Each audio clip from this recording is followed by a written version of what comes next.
manfaat buat kita semua. Sallu ala nabiyina Muhammadin.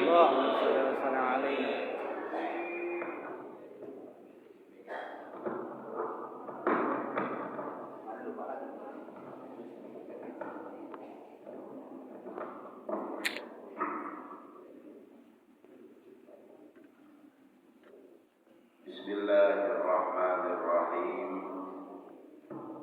Assalamualaikum warahmatullahi wabarakatuh.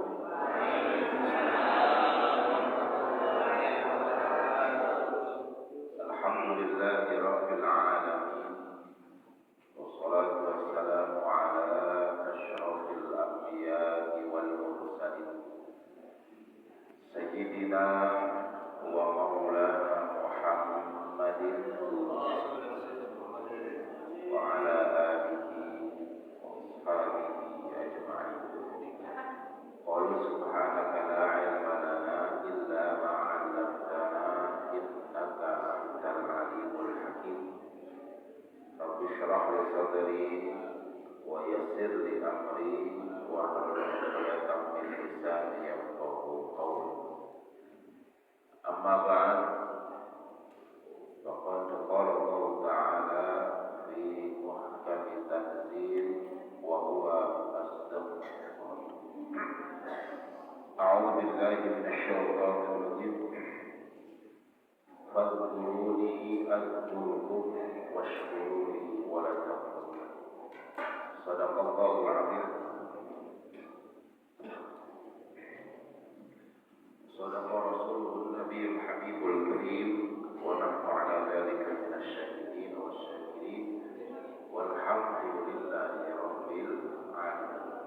Hadirin wal hadirat jamaah Masjid Jami' Nurul Falah yang dimuliakan oleh Allah Subhanahu wa taala, wa bil khusus seluruh jajaran pengurus PKM Masjid Jami' Nurul Falah, dan tentunya yang kami muliakan guru kita bersama Ustaz Basuki dan seluruh para asatidz, para guru yang hadir pada kesempatan hari ini, Bapak, Ibu, hadirin wal hadirat, yang mudah-mudahan kita semua senantiasa diistiqomahkan ibadah kita kepada Allah. Amin ya rabbal alamin. Alhamdulillah, tentunya kita patut bersyukur kepada Allah bahwa pada pagi hari ini langkah kita dimudahkan oleh Allah untuk menuju masjid. Masjid yang tentunya kita bangun bersama, maka tanggung jawab kita setelah kita bangun bersama yaitu kita makmurkan masjid bersama. Mudah-mudahan dengan adanya masjid dan juga mushola di sekitar kita semakin menambah semangat kita dalam beribadah kepada Allah Subhanahu wa taala. Ibadah yang menjadi kewajiban kita dan tugas kita sebagai hamba Allah, sebagaimana firman Allah, "Wa khalaqtul jinna wal insa illa liya'budun." Tujuan daripada Allah menciptakan kita itu tidak lain dan tidak bukan adalah hanya untuk beribadah.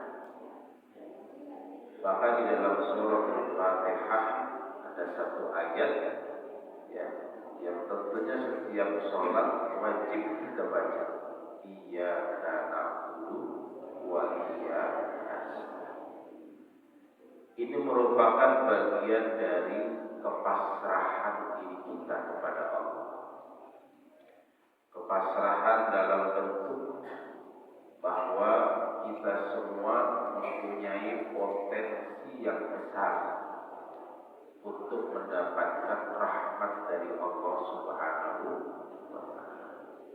Makanya beruntung kita Bapak Ibu sekalian bahwa kita diciptakan oleh Allah sebagai hamba-Nya dan umat daripada Rasulullah sallallahu alaihi wasallam. Kenapa kita masuk dalam kategori orang yang beruntung? Yang pertama, tentunya kehidupan kita saat ini tinggal menunggu dari apa yang menjadi perintah Allah, yaitu menjalankan seluruh rutinitas ibadah kita kepada Allah. Dan beruntung bahwa kita masuk di dalam kategori umat daripada Rasulullah sallallahu alaihi wasallam. Jadi sebelum wafatnya baginda Nabi besar kita Muhammad sallallahu alaihi wasallam,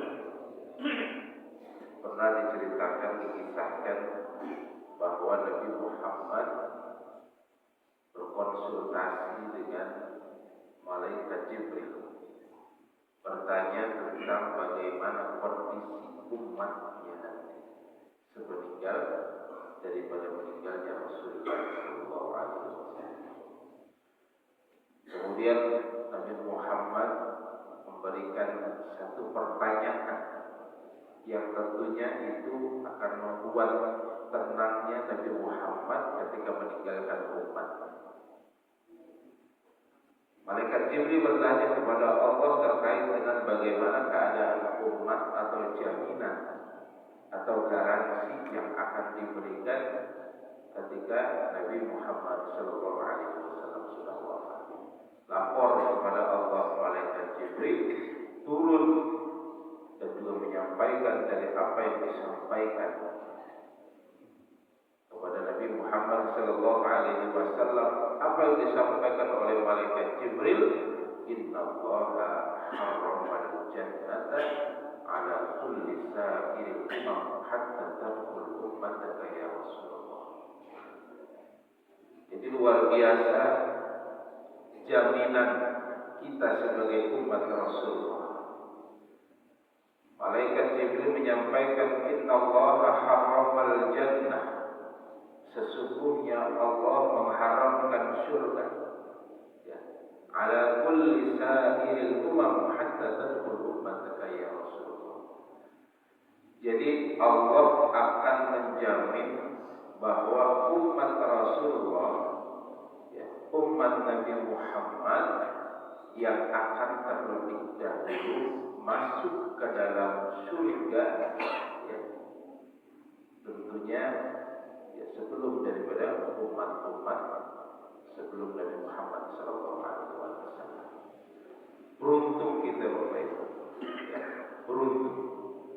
Maka keberuntungan itu jangan sampai kita sia-sia. Kalau kita ngaku umat Nabi Muhammad, ya, maka lakukan apa yang menjadi perintah Allah dan Rasul. Salah satunya adalah bentuk kecintaan kita, yaitu ihya'us sunnah, menghidupkan sunnah-sunnah. Dan majelis yang saat ini kita duduki bersama-sama ini merupakan bagian daripada ihya'us sunnah.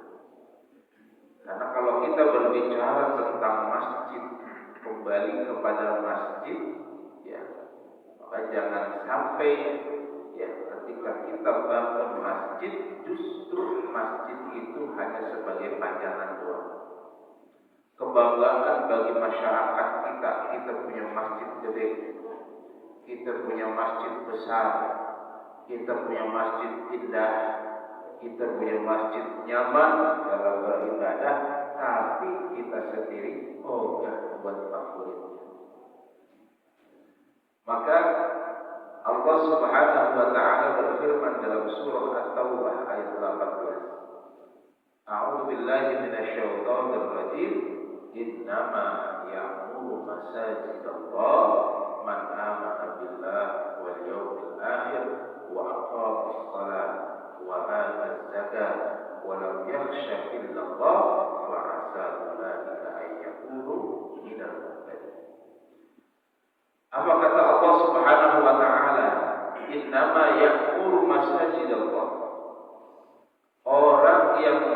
makmuril masjid. Ya. Ya'muru masajidallah man amana billah. Karakter orang yang memakmurkan masjid. Yang pertama kata Allah Subhanahu wa taala yaitu man amana billah. Orang tersebut pasti adalah orang yang beriman kepada Allah. Jadi orang yang beriman senang nama masjid. Ini makan kadang kita pengennya ribut mulu. Ya, berebut lahan ataupun hal yang lain. Ya.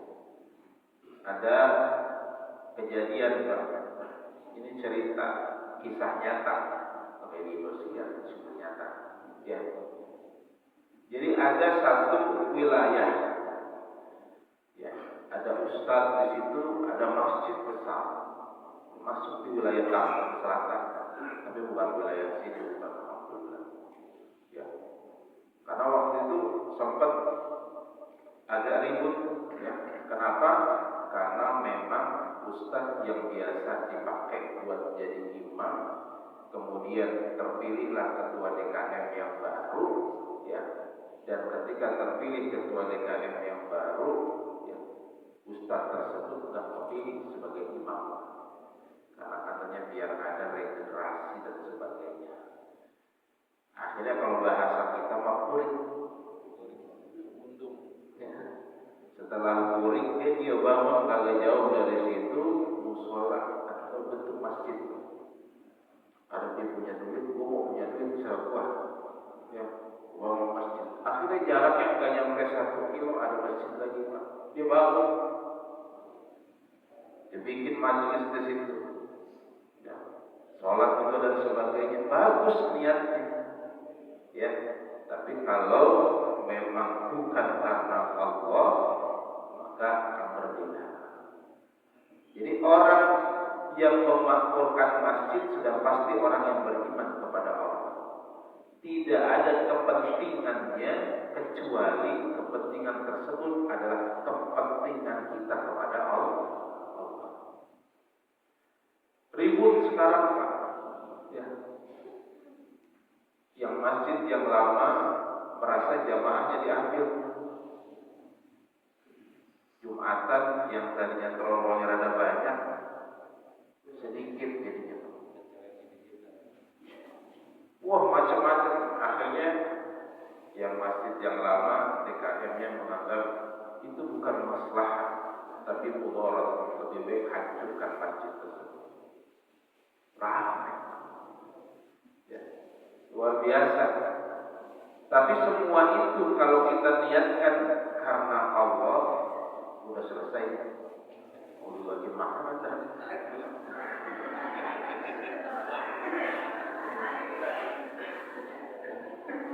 Oh, hanya dibagi berapa selesai Bapak.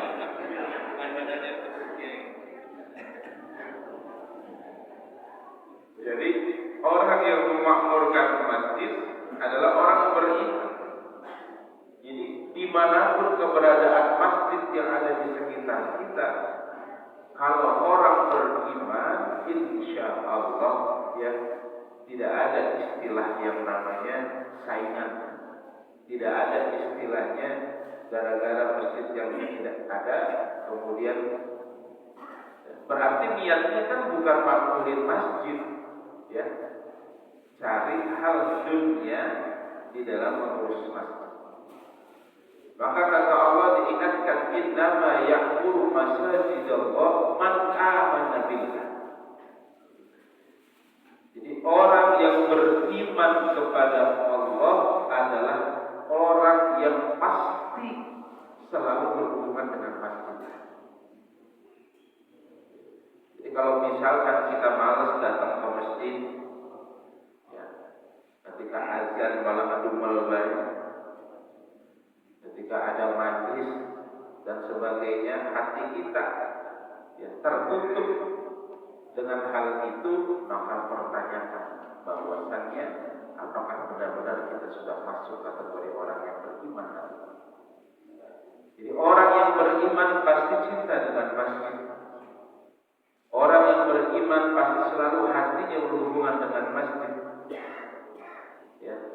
innama ya'muru masajid Allah man amana billah. Dilanjutkan, wal yaumil akhir, orang yang memakmurkan masjid pasti adalah orang yang percaya dengan hari akhir. Ketika kita percaya dengan hari akhir, bahwa yakinlah ya, kalau kita dekat kepada Allah dengan kita hadir di dalam masjid untuk memakmurkan, maka itu adalah bentuk persiapan kita menuju akhir. Hari akhir yang tentunya kita tidak tahu. Sekarang ini kan hampir setiap hari pengumuman orang yang meninggal dunia. Maka ini adalah bagian daripada ujian yang Allah Subhanahu wa Ta'ala berikan kepada kita.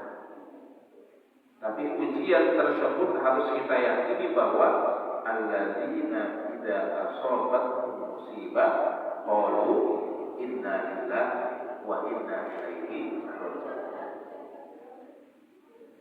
Setiap ujian yang tentunya pasti. Jadi di dalam ayat ini surah Al-Baqarah ini sebelumnya Allah Subhanahu wa Ta'ala memberikan keterangan walanabluwannakum bisyai'in. Jadi kita sebagai hamba Allah sudah pasti akan diuji oleh Allah. Ya. Dari apa? Al-khawf, rasa khawatir, takut. Ya. Rasa lapar, ju', naqsin minal amwal, ya. Dikurangi harta kita. Wal anfus, satu persatu keluarga kita diambil oleh Allah.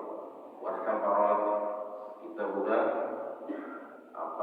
nanam padi, nandur, kemudian pas giliran panen ada hama, tuh macam-macam. Tapi kata Allah bahwa basyir sabirin, berikan kabar gembira kepada orang-orang yang bersabar. Bagaimana karakteristik orang yang bersabar? Alladzina idza asabatuhum musibah qalu inna lillahi wa inna ilaihi raji'un. Jadi orang yang bersabar itu kata Allah ketika dihadapi sebuah ujian, musibah, cobaan, dia yakin bahwa ya, dia milik Allah dan akan kembali kepada Allah. Jadi memang setiap perkara apapun Bapak Ibu sekalian, tawakal kita perlu dilihat. Ya. Jadi tawakal itu ya, paling tidak minimal ada dua yang harus kita tahu. Yang pertama yaitu tanamkan dalam diri kita sifat qanaah. Yang kedua yaitu rasa syukur kepada Allah. Jadi tawakal itu semakin sempurna ketika kita tanamkan qanaah dan rasa syukur kita ya berada di dalam diri kita semua. Apa itu qanaah? Menerima apa yang memang sudah menjadi ketetapan Allah. Kenapa? Karena itu merupakan bagian daripada tawakal kita kepada Allah. Wa may yatawakkal 'ala Allah fahuwa hasbuh. Siapa orang yang bertawakal kepada Allah, maka pasti Allah akan cukupi. Jadi nikmat kita kalau kita beriman kepada Allah, nikmat kita kalau kita pahami nanti kita bakal meninggalkan dunia ini, maka pasti rasa syukur dan qanaah kita akan meningkat dengan bentuk ketawakalan kita kepada Allah Subhanahu wa Ta'ala. Jadi jelas ini saling berkaitan. Ya. Kaitannya apa? Kaitannya dengan kita memakmurkan masjid. Jadi kan ketika kita hadir di dalam majelis ini, bukan hanya kita melaksanakan sholat, maka betul masjid itu sebagai pusat ibadah, betul. Ya. Akan tetapi tetap yang harus kita garis bawahi bahwa masjid itu bisa dijadikan sebagai pusat peradaban, pembentukan akhlak, pembentukan moral, dan juga tentunya peningkatan daripada nilai akidah kita yang ini menjadi satu kesatuan ketika kita hadir di dalam masjid yang Allah muliakan. Maka man amana billah wal yaumil akhir wa aqama shalah, orang yang menghadiri masjid sudah pasti dia yang mendirikan salat.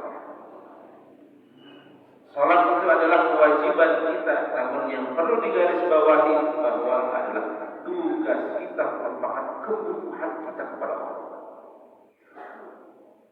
Ya, kebutuhan kita kepada Allah. Sehingga apa? Ketika kita menjadikan salat itu sebagai kebutuhan kita, maka Allah akan meringankan langkah kita menuju masjid. Jadi sungguh nikmatnya ketika kita hidup di dunia ini, ya, yang ada di kepala kita adalah bahwa saat ini saya menjalankan seluruh aktivitas itu tujuannya adalah untuk menunggu waktu sholat. Jadi mindset kita tuh harus dirubah. Sholat ya bukan sebagai satu tugas yang hanya sekedar menggugurkan kewajiban saya, akan tetapi sholat itu menjadi kebutuhan, sarana kita mendekatkan diri kita kepada Allah Subhanahu wa Ta'ala. Wa aqama shalah wa ata zakah, orang yang menunaikan zakat. Kalau dalam penafsiran di sini kan makna secara letterlek ya, bahwa kita mempunyai kepedulian sosial. Jadi wa ata zakah, kita mempunyai kepedulian sosial. Maka ketika kita memakmurkan masjid, ya, ngelihat orang ada yang jalan di sekitaran masjid, ya, kita ngelihat sesuatu yang agak ganjal. Mungkin bisa jadi dia sedang gundah gulana, bisa jadi dia lagi ribut sama istrinya, jadi bolak balik, mau pulang diomelin, ya kan? Ajak Pak ke sini ngobrol, ya. Ada apa begini? Nah, artinya apa? Ini yang disebut dengan wa'ata zakat, kepedulian sosial kita, bukan hanya sekedar memberikan sebagian harta kita di jalan Allah, tapi kita dimampukan oleh Allah untuk membahagiakan orang lain dengan cara yang kita mampu. Jadi yang disebut dengan mustahik itu bukan hanya orang yang mampu, orang yang tidak mampu, tapi justru bagaimana kita bisa memampukan diri kita untuk menjadi seorang muzaki, paling tidak minimal disesuaikan dengan apa yang menjadi kemampuan kita. Maka karakter kita harus kita ubah, sifat, ya. Kita kan berharap ada perubahan, Pak. Tahun ini kita jadi mustahik, mudah-mudahan tahun depan jadi muzaki. Itu saja. Jangan pengen jadi mustahik mulu, ya kan? Nenek baik kalau bahasa orang kita, tahu nenek begitu. Ya artinya apa? Disinilah yang disebut dengan kepedulian sosial. Maka Allah mengajarkan kita, ya, setiap kalimat aqama shalah pasti ya diiringi dengan kalimat wa ata zakat. Kenapa? Karena hablum minallah tidak akan cukup sempurna kalau hablum minan nasnya itu tidak berjalan baik di dalam kehidupan kita. Jadi harus seimbang. Nggak cukup kita hanya menjalankan ibadah yang diperintahkan oleh Allah Subhanahu wa taala, tapi juga hubungan sosial kita kepada tetangga kita, kepada saudara kita. Semua harus kita perbaiki sehingga apa? Kesempurnaan ibadah kita ya, itu akan jauh lebih baik dibanding kita hanya fokus kepada hablum minallah, tapi hablum minannasnya kita tidak peduli. Jadi ini yang harus kita nampak. Wa qama shalat wa ata zakat wa lam yakhsha illallah. Orang yang memakmurkan masjid pastinya tidak akan takut dengan apapun, dengan siapapun kecuali hanya kepada Allah. Yakin ada tantangan yang luar biasa, rintangan kalau kita mau sholat, gangguannya ada. Karena kita mau berubah diri kita ya, menjadi yang lebih baik lagi. Keluar dari rumah kita mau melaksanakan sholat, kita ucapkan dengan keluar rumah baca doa Bismillahirrahmanirrahim, la haula wala quwwata illa billahil aliyyil azim. Keluar dari rumah, sampai pertengahan, ya sebelum nyampe masjid temannya lewat, rumah lagi mau sholat tumben. Jadi berubah pikiran. Ya udah tuh mancing dia juga sekarang. Ya soal kontak karena kali ya mancing benar. Udah ada banyak tuh. Ya, ada aja tuh begitu. Maka tanamkan dalam diri kita ya, walam yakhsha illallah. Jadi jangan pernah kita takut dengan apapun kecuali hanya kepada Allah. Dengan cara seperti itu tentunya kita berharap bahwa semua yang kita lakukan bentuk keimanan kita kepada Allah, ya, bentuk kepasrahan diri kita kepada Allah, ya, bentuk kita keistiqomahan kita dalam melaksanakan ibadah, salat dan sebagainya. Ma'asa ulaika ayyakunu imamah. Kita berharap kepada Allah, ya, mudah-mudahan kita termasuk golongan orang-orang yang diberikan hidayah. Jadi nikmatnya luar biasa. Nikmat yang Allah Subhanahu wa taala berikan kepada kita, ya, itu sungguh hal yang memang saat ini kita bisa rasakan bersama. Bahwa apapun yang kita lakukan, apapun yang kita kerjakan, kalau dilandasi dengan nilai-nilai ibadah, niat kita karena Allah, maka pahala terus ngalir. Jadi jangan sampai kita hidup di dunia ini cari musuh. Carilah sahabat yang baik untuk kita bisa menjadi orang yang lebih baik. Cari musuh gampang. Cari sahabat yang terus memberikan nasihat kepada kita mungkin bisa hitung 1000 banding 1. Kenapa? Karena individualisme kita saat ini jauh lebih tinggi daripada nilai sosial. Hal yang kecil saja ketika kita berkumpul, Pak, kumpul sama saudara, kumpul sama tetangga, ya kan? Silaturahim, bahasanya silaturahim dulu enak. Sebelum kita kenal handphone enak, ngobrol ngalor ngidul, ya kan? Kongkong, ngopi, mudut, segala macam dulu. Kalau sekarang agak Pak, ini gara-gara ini kita kumpul main game-game, rame. Tapi semuanya sibuk.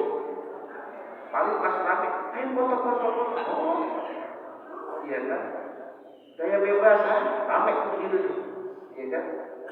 Selesai itu, lagi update status dan sebagainya. Sekarang sudah seperti itu, Pak. Maka individualisme kita jauh sekali lebih tinggi dibanding dengan. Maka yang harus kita ingat bahwa kita ini Bagaimana kita bisa mengkonsep nilai kesatuan keumatan kalau kita sendiri tidak peduli dengan wilayah kita? Maka la quwwata illa bil jamaah. Tidak ada kekuatan kecuali kita berkumpul. Ya. Berkumpul, la jama'ata illa bil imam.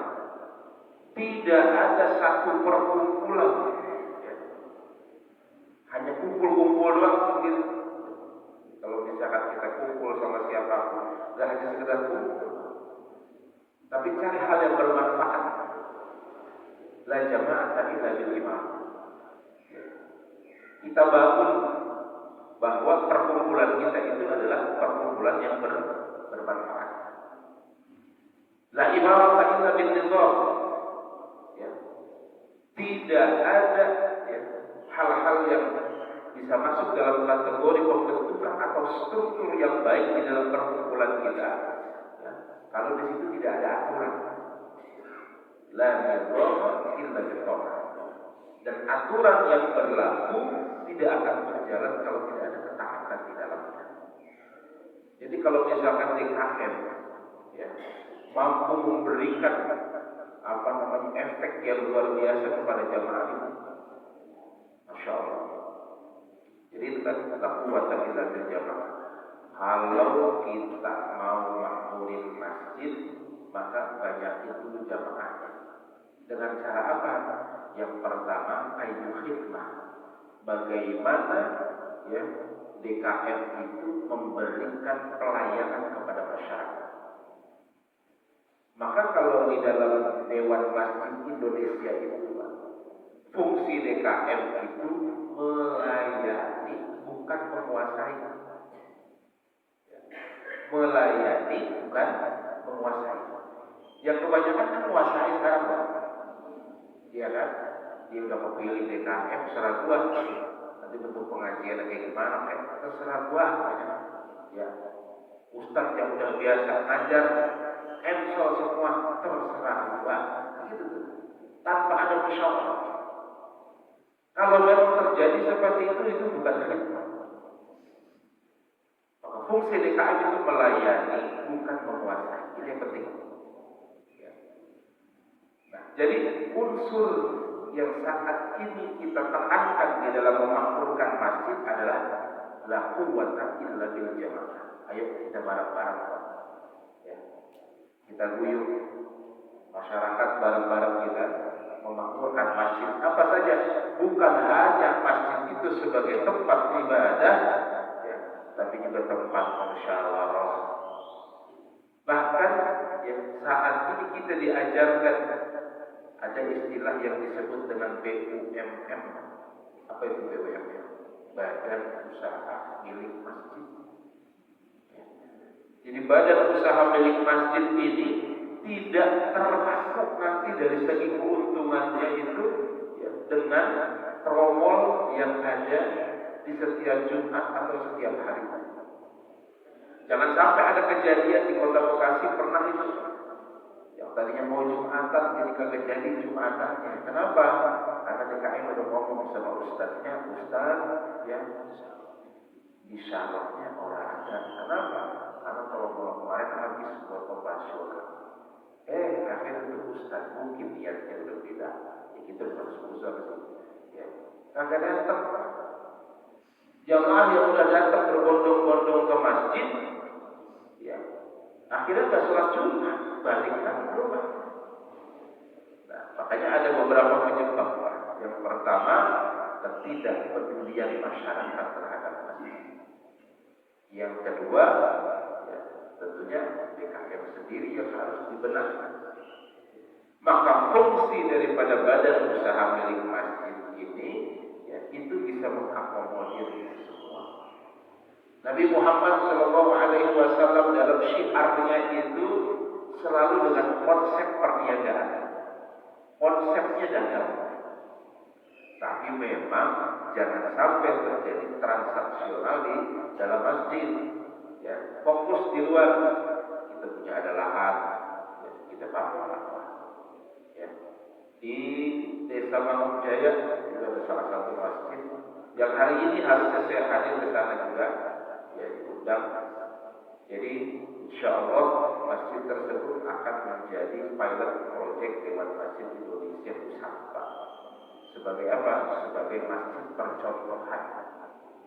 Ya, masjid percontohan, masjidnya biasa, sama kayak gini persis.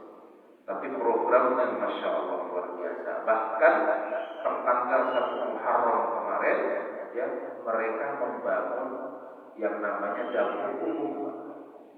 Jadi dapur umum dibangun untuk masyarakat sekitar yang membutuhkan, dan setiap hari dimasak oleh masyarakat sekitar untuk dimakan secara gratis bagi masyarakat yang membutuhkan. Bahkan hari ini ada bagi-bagi sayur gratis, tapi memang luar biasa. Saya bilang sekali acara itu berapa puluh juta untuk mengeluarkan dana itu. Tapi tentunya yang perlu hati-hati, saya pernah sampaikan karena memang di bulan kemarin saya sampaikan juga bahwa jangan sampai niat kita berubah. Ya, niat kita berubah, yang tadinya niat kita karena Allah untuk melaksanakan ibadah, niatnya karena pengen dapat sayuran ketika ibadah. Nah, itu kalau gitu konsepnya udah salah, Pak. Ya. Niat DKM bagus, memberikan efek manfaat maslahat buat masyarakat yang membutuhkan. Tapi yang saya perlu garis bawahi, harus benar-benar apa? Harus benar-benar dibenahi niat kita, ya bukan karena sayur, tapi niat kita karena Allah. Nah, penuh Pak Bodong, saya waktu pulang sana bulan kemarin, Masya Allah, semua orang, dan memang luar biasa saya bilang. Tapi, nah itu tadi balik kepada masyarakat itu sendiri. Niatnya apa? Bagus konsepnya, ya. Tapi di sisi lain, tentunya kita juga harus apa? Fokus pembenahan nilai akhlak. Akhlak kita kepada Allah itu lebih utama. Kenapa? Jangan sampai kita mengotori masjid. Kenapa? Karena niat kita bukan karena Allah. Jadi keberadaan DKM itu tadi, la quwwata illa bil jamaah, la jama'ata illa bil imarah, la imarata illa bil nizam, la nizama illa bil ta'ah.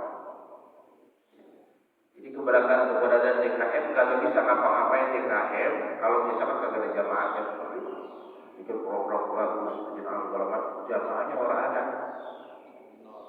Ya kan? Gimana kita mau bikin acara? La jama'ata illa bil imarah. Imarah di sini adalah struktur yang memang sudah menjadi ketetapan hasil musyawarah.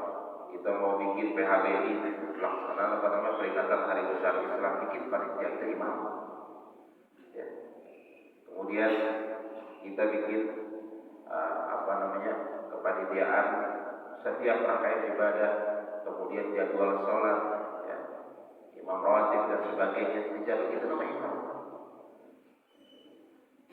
Kemudian la imarata illa bil nizam, tidak akan sukses DKM itu ya, kalau misalkan ya, tidak ada yang namanya nizam, peraturan. Jadi makanya ya, jangan sampai nanti DKM tidak peduli dengan kondisi masjid ya, seperti aturan-aturan ya, sampai ada orang yang memang mohon maaf sambil merokok masuk ke dalam masjid, buang sampah dalam masjid, atau melakukan sesuatu yang melanggar daripada aturan-aturan Allah di dalam masjid. Nah itu kan ada nizam namanya. La nizam illa bil ta'ah. Jadi tidak akan terlaksana aturan tersebut apabila tidak ada ketaatan di dalamnya. Maka sama halnya dengan kita ibadah kepada Allah Subhanahu wa taala. Semakin kita istiqomah melaksanakan ibadah, maka apa? Apalagi ditambah dengan kita berjamaah di dalam melaksanakan sholat, maka ya pahala yang Allah Subhanahu wa taala terus akan dilipat gandakan oleh Allah. Itu yang disebut dengan la quwwata illa bil jamaah.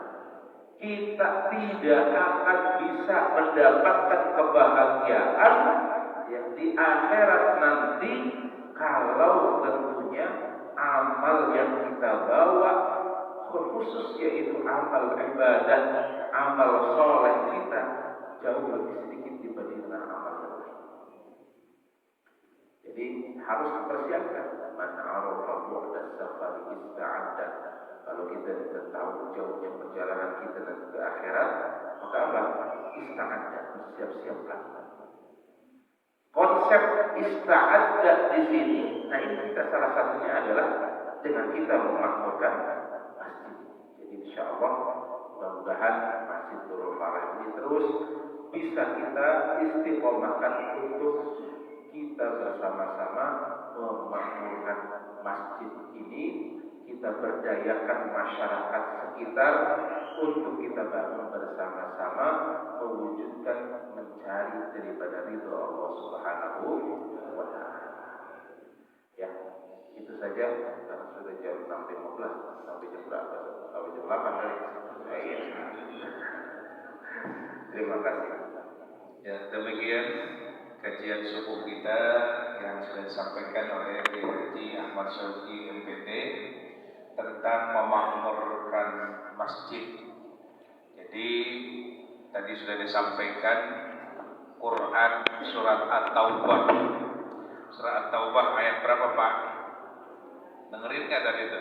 Bu, At-Taubah ayat 18 tentang dasar hukum memakmurkan masjid. Dari penyampaian guru kita mungkin ada yang dipertanyakan atau mau ditanyakan, silakan baik bapak-bapak maupun ibu-ibu, atau hal di luar materi juga dipersilakan. Silakan dari ibu-ibu atau dari bapak-bapaknya. Ya, silakan Pak Haji.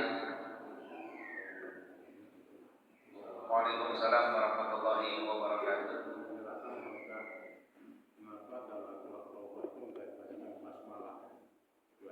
Kenapa surah Taubah tidak diawali dengan kalimat basmalah seperti surah-surah lain?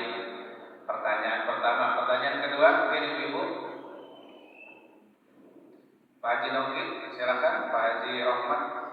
Bismillahirrahmanirrahim. Assalamualaikum warahmatullahi wabarakatuh. Waalaikumsalam warahmatullahi wabarakatuh. Saya mau bertanya tentang sholat Pak Kiai. Karena sholat kebutuhan kita sama juga kita dalam rumah tangga kalau tidak mencari makan berarti kita tidak memenuhi kebutuhan sholat. Pertanyaannya adalah setiap saya sholat saya belum pernah zikrullah. Jadi setelah sholat saya belum pernah zikir. Apakah sholat saya itu bisa termasuk tidak sempurna atau bagaimana penjelasan sebagai terima kasih. Waalaikumsalam warahmatullahi wabarakatuh. Silakan langsung dijawab aja Pak Kiai untuk dua pertanyaan. Singkat jawaban saya, sebenarnya banyak sekali hal-hal yang terkait dengan firman Allah Subhanahu wa Ta'ala dalam surah At-Taubah. Karena di dalam surah At-Taubah itu ada ayat-ayat yang memang masuk dalam kategori ya peperangan, ada apa namanya yang berhubungan dengan hal-hal yang kaitannya dengan hukum. Jadi kenapa tidak ada basmalah? Karena kita tahu bersama bahwa kalimat basmalah itu adalah ya mempunyai makna bahwa Allah Maha Pengasih dan Maha Penyayang. Jadi karakteristik surat daripada At-Taubah ini menjadi tolak ukur bahwa ya Allah Rahman dan Rahim, ya Allah Maha Pengasih dan Maha Penyayang. Dan di dalam surah At-Taubah itu yang memang terkandung di dalam Al-Quran ya, menjadi satu ukuran bahwa kita semua ya tentunya sebagai hamba Allah ya ketika kita membaca Al-Quran disesuaikan dengan penamaan yang itu menjadi tolak ukur ataupun dasar dari apa yang menjadi firman Allah Subhanahu wa Ta'ala. Maka tentunya banyak sih sebenarnya penafsiran ya, di dalam surah At-Taubah. Tapi di dalam surah At-Taubah 18 itu kaitannya dengan apa? kaitannya dengan memakmurkan masjid dan gitu. Ya. Maka kalau kita melihat dari beberapa ayat Al-Quran dalam surah At-Taubah ini, ya, tentunya ini adalah bagian dari upaya kita mendekatkan diri kita kepada Allah Subhanahu wa Ta'ala. Maka yang harus kita pahami bersama bahwa penafsiran di dalam beberapa ayat-ayat di dalam surah At-Taubah, ya, tentunya ada ayat-ayat yang ini bisa dikategorikan ayat yang tidak sesuai dengan penamaan daripada Allah Rahman dan Rahim. Ya, akan tetapi bukan berarti ya tidak ada kaitannya. Tentunya ini merupakan bagian dari apa? Dari upaya kita di dalam memperbaiki diri kita, bahwasannya kita sebagai hamba Allah, hati Allah wa hati Rasul, taat Allah dan taat kepada Rasul, itu merupakan bagian dari usaha kita. Maka penamaan ataupun kenapa tidak ada basmalah, ya salah satu faktornya adalah ayat-ayat yang memang tentunya di dalam merupakan ayat-ayat peperangan ataupun ayat-ayat yang kaitannya dengan pertumpahan darah. Jadi jangan sampai nanti dikaitkan Allah itu Rahman, Allah itu Rahim, Allah itu Maha Pengasih, Allah itu Maha Penyayang. Kenapa kok firman Allah ada kaitannya di dalam tersebut itu kaitannya dengan pertumpahan darah dan sebagainya. Nah, maka dari itu ya ayat tersebut ya menurut beberapa penafsiran daripada ulama-ulama Al-Quran yang di dalam menyusun bahwa hanya cukup ta'awud saja agar apa? Agar kita terhindar daripada apa yang menjadi modal kita yang kuat di dalam membenahi keimanan kita kepada Allah Subhanahu wa Ta'ala. Kemudian yang kedua, pertanyaan tadi, bagaimana kalau kita sholat tadi zikir? Sholat itu adalah bagian daripada zikir kita kepada Allah. Ala bizikrillah tatma'innul qulub. Ketika kita takbiratul ihram itu zikir Allahu Akbar, zikir kita kepada Allah. Ya. Kemudian sami Allahu liman hamidah, zikir kita kepada Allah. Ya. Kita baca doa kita baca doa kita. Ya.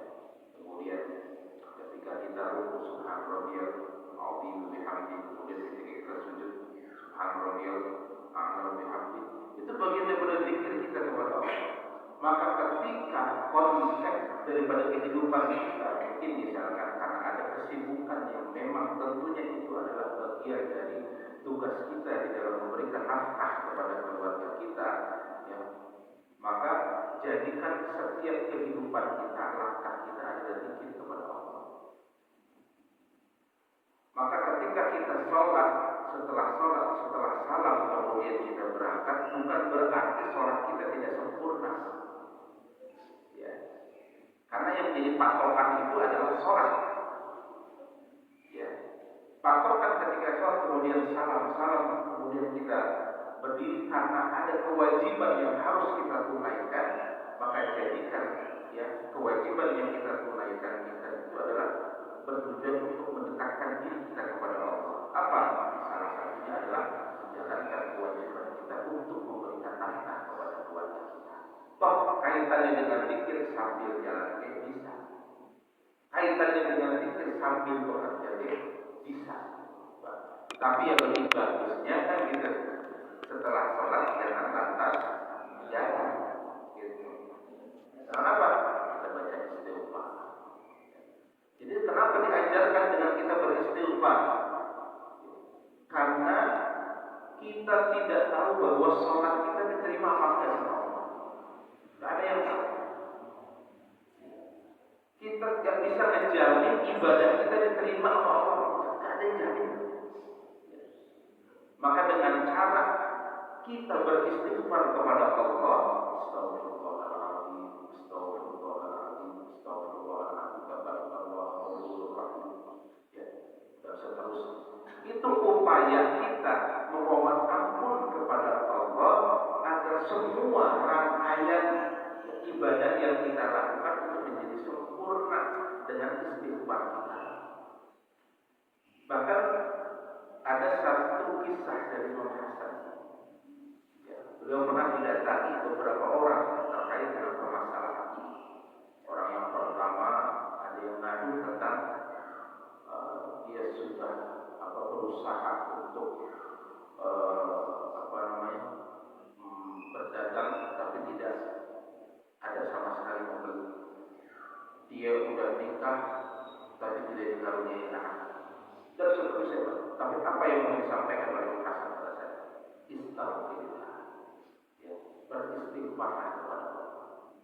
Jadi apapun yang kita lakukan oleh sekalian, bahwa setiap kita yang harus kita lakukan saat ini, apapun pekerjaan yang kita istighfar, bisa jadi ya ketika Allah Subhanahu wa taala uji kita, ya, negur kita dengan cara kemungkinan kita tidak selalu beristighfar kepada Allah Subhanahu wa taala.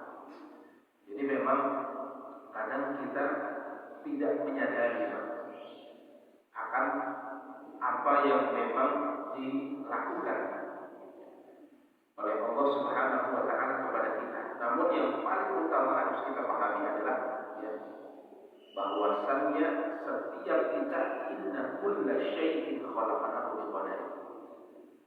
Sesungguhnya segala sesuatu diciptakan oleh Allah itu dengan takdirnya, Pak. Ya saya begini udah takdir Allah seperti ini. Ustaz Tulus juga sama, Ustaz Tasuki juga sama.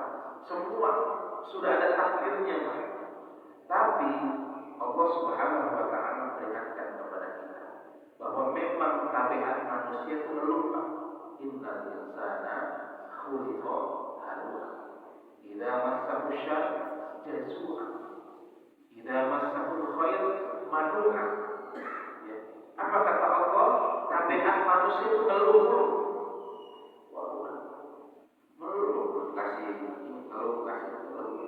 Idza massahu syarr jazua, dikasih keburukan seolah-olah hanya dia yang dizalimi dia kan?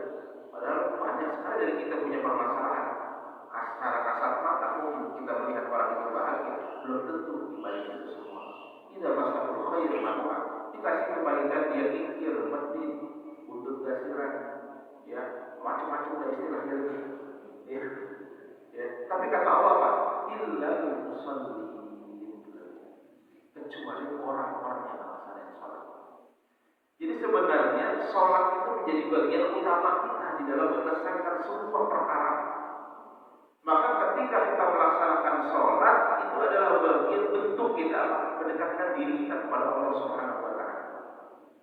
Jadi ketika kita sholat rutin dan menjadi kebutuhan dalam kehidupan sehari-hari, maka ini adalah bentuk daripada upaya kita meningkatkan ketakwaan kepada Allah. Jadi Allah pernah saya sampaikan, jadi Allah empat kepada orang yang bertakwa. Dalam surah At-Talaq ayat 2 sampai 5. Yang pertama, wa may yattaqillaha yaj'al lahu makhrajan. Yang kedua, yarzuqhu min haitsu la yahtasib.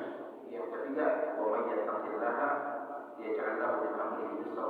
Yang keempat, wa may yattaqillaha yukaffir 'anhu sayyi'atihi wa yu'ti lahu ajran. Empat doa janji Allah kepada orang-orang yang bertakwa kepada Allah.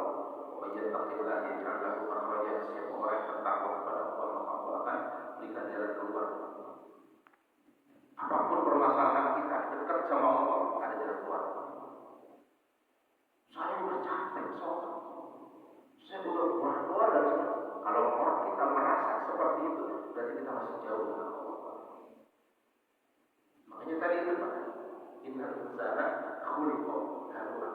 Ngeluh itu Rasul bersolat rajin banget, sedekah udah banyak banget, tapi masih begini banyak gitu. Ya, seterusnya khuliqa halu'a.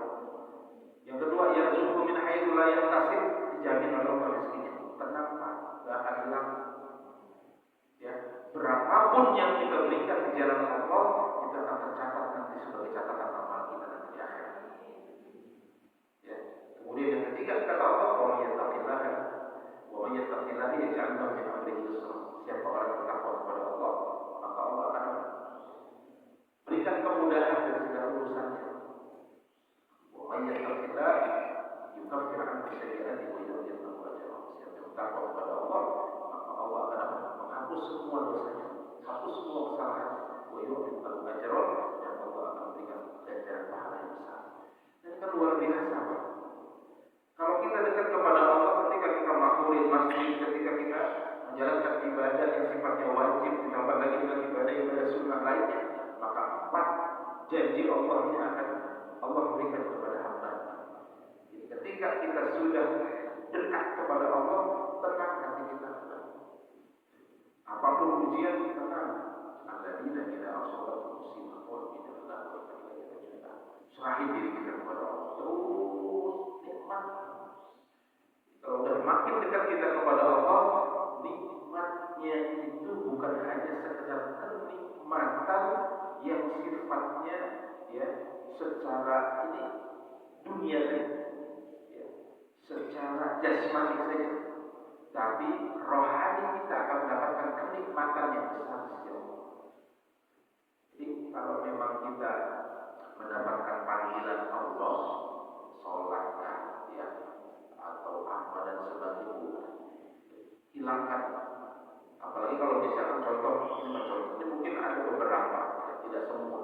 Karena saya pernah dapat dari jemaah itu, ngomong, Ustaz, saya kalau melihat ngomong istri selalu suzon. Gitu. Saya kalau pas ngomong istri itu selalu suzon. Ya betul. Kalau lokasi duitnya itu buat mana? Taruh dan sebagainya itu kenapa ya kayak begitu kan? Nah, dalam beramal itu tidak ada suzon, Pak. Jadi kalaupun kita mau ngasih aja, ya kan? Jangan sampai kita ngomongnya macam-macam. Lu masih muda, aku udah tua, aku minta tua, gitu kan? Masih ada kerjaan yang bisa dikerjain kalau bahasa kita gitu, ya kan? Saya udah segala macam. Pak, kalau memang nasihat seperti itu membuat dia tersinggung dan merasa terzalimi, hati-hati, Pak. Ya, hati-hati. Nah, bisa jadi hal seperti itu yang membuat kemurkaan kepada diri kita dari Allah Subhanahu wa Ta'ala. Ya kalau memang kita nggak ada, maka selesai. Nggak usah pakai ini. Nah kan kita sering begitu, apalagi kita ngomongin dia. Jadi udah us-usan saja kita mengasih dan kita semampu kita ikhlaskan. Dia mau apa itu tanggung jawab dia. Dia mau pakai duit untuk apa? Dia mau jujur atau enggak segala macam. Tapi niat kita apa, Pak? Fastabiqul khairat. Ya, kita berlomba-lomba kepada kebaikan. Nah, selesai. Kalau memang seperti itu, enak itu, Pak. Ya. Nah, maka harus digarisbawahi di sini. Ya, apapun yang kita lakukan, ada dzikrillah tatma'innul qulub, la tansa dzikrullah. Ya. Jadi kalau kita pengen sedikit kepada Allah rutin, maka itu akan menyebabkan kita ketenangan dalam hidup kita. Bekerja sedikit bisa kita lakukan, ya. Kemudian ditambah lagi dengan tadi, yang terpenting adalah jangan sampai kita lalai dengan perintah Allah. Itu ya, jangan sampai lalai dengan perintah Allah. Kalau kita sampai lalai dengan perintah Allah, ya sudah. Ya. Mungkin kita tidak akan ditolak sedikit pun. Tapi kalau Allah memperhatikan kita, Allah akan memberikan perlindungan kepada kita sebagai bentuk ya kesyukuran kita kepada Allah, kekonaan kita kepada apa yang menjadi ketetapan Allah, dan juga ketawakalan kita kepada Allah dalam menjadi hamba yang soleh dan saleh. Terima kasih. Demikian sudah dijawab pertanyaan oleh guru kita karena waktu juga sudah jam 6:30. Salat